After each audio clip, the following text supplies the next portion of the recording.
हाथी की खामोश अजमत। ये गुजराज हाथियों का बादशाह है।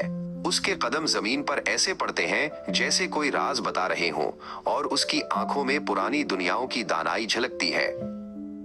एक दिन गुजराज को एक लंबे सफर पर जाना पड़ा। उसे एक बड़े लकड़ी के क्रिएट में रखा गया, लेकिन वो अकेला नहीं था। उसके भारी पैरों के पास छोटे नाजुक चूजे रखे गए थे, जो खौफ से पैप पैप कर रहे थे।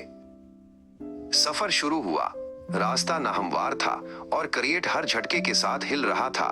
चूजे डर कर एक दूसरे से चिमट गए, लेकिन गुजराज, वो अजीम जानवर, एक पहाड़ की तरह खड़ा रहा। उसने अपने जिस्म को बिल्कुल साकिन रखा। उसने एक कदम भी नहीं हिलाया, इस डर से कि कहीं उसके वजन से कोई नन्ही जान न कुचल जाए। ये हमदर्दी कहां से आती है? साइंसदान कहते हैं कि हाथी के दिमाग में खास खलिए होते हैं, जिन्हें स्पिंडल सेल्स कहा जाता है। ये वही खलिए हैं जो इंसानों में हमदर्दी और समाजी बेदारी पैदा करते हैं। अजीम लियोनार्डो डाउची ने हाथी के बारे में लिखा था, ये इंसाफ, हिकमत और एतदाल की अलामत है। गुजराज उसकी जीती जागती मिसाल था।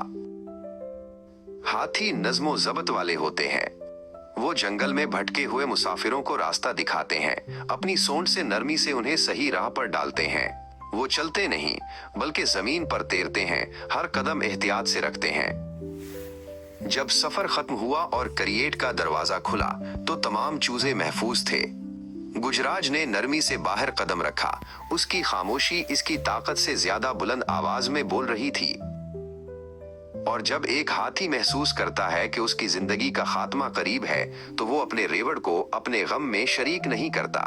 वो खामोशी से अलग हो जाता है, तन्हा अपनी आखिरी मंजिल की तरफ चल पड़ता है। गुजराज की कहानी हमें सोचने पर मजबूर करती है। क्या हम इंसान अपने तमाम इल्म और ताकत के साथ इतने ही मेहरबान हो सकते हैं जितना एक हाथी अपनी खामोश अजमत में होता है?